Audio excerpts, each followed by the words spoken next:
Hello, I'm Harry Riley. Welcome to Harry's 5-minute rant. Who will you be voting for on election day? This is called Past and Present by Harry Riley. We in Britain are facing an uncertain future in election year. With the choice of the three main parties, we're asked to trust one of them to get it right. Or perhaps if the outcome is not conclusive, maybe there will be a hung parliament. At my age, I have the luxury of being able to look back over the last 50 years or so, and my own personal opinion is that although the ordinary working man and woman has better living standards, with more luxuries, we're not as happy and contented with our lot as we were then. And why is that, I wonder? Well, in the late 1950s, we were emerging from the austerity of the war years, and the land was sparkling with promise. We could feel it as a tangible thing. There was excitement in the air. Where is the promise now, I wonder? I cannot say, hand on heart, that babies are coming into a safer, more stable, more caring world. We expected continuous employment, and invariably we got it. These days, even a degree is no guarantee of employment, with whole families thrown on the scrap heap, subsiding on state benefits. We had respect for our neighbours, respect for our parents, and respect for the elderly. We had not much money, but we had the family to fall back on in times of trouble, hardship and stress. Nowadays, with so many youngsters coming from dysfunctional families, whose parents have had so many partners that even the kids are confused as to their real father, now we have so little respect for one another, with knives and guns and drugs and alcohol on the streets, that hard-pressed police officers cannot cope with the never-ending violence and carping criticism. And who is to blame? I blame the politicians for complacency and lack of long-term vision, and for squandering the legacy our fathers fought and died for, to make Britain fit for heroes. Labour, says the Depression, is a world problem, and we shouldn't blame them. Labour wants us to trust them to get it right in the future. They have a plan.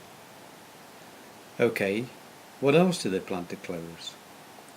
Labour, the party of the working man, has failed to tackle crime and punishment, and our jails are full to bursting, so they want to let them out before their time is up. Is this more care in the community? New Labour came in with so much promise. Yes, we said, yes, show us the way. And they did. Their way of so much spin, and so little substance. They left the door wide open for sleaze and corruption, with every man out for himself, and took us into two costly wars that we cannot win. Where is the leadership in that? America is a staunch ally, but we do not have to follow their every political move.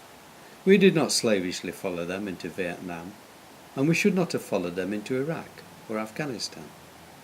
If they want to police the world, then let them do so. We have done our bit. America had 9/11. It was a tragedy of truly earth-shattering proportions.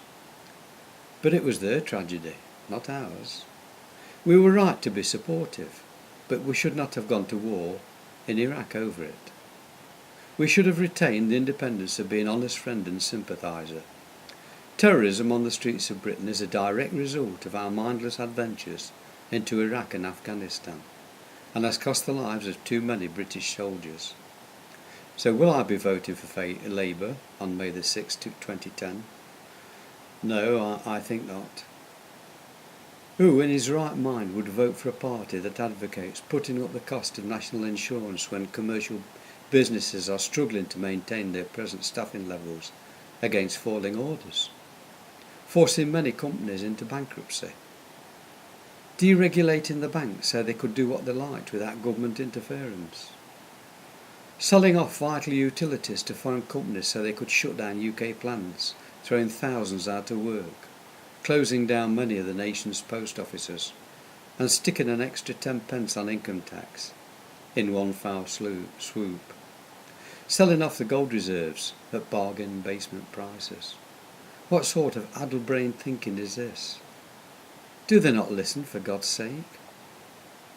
So what is the one big thing missing in our enlightened modern lives? What is causing the cancer in our midst? We hear the answer in almost every case of street violence, and often from the most disenfranchised, inarticulate young criminal as he utters the words, "Respect, man. He disrespected me, so I shot him, or I stabbed him." Respect is what people of all ages seek, but seldom get, and this goes to the heart of the problem. How can a person have respect for others when the government that controls our lives shows no lead, no respect for anyone but themselves? End.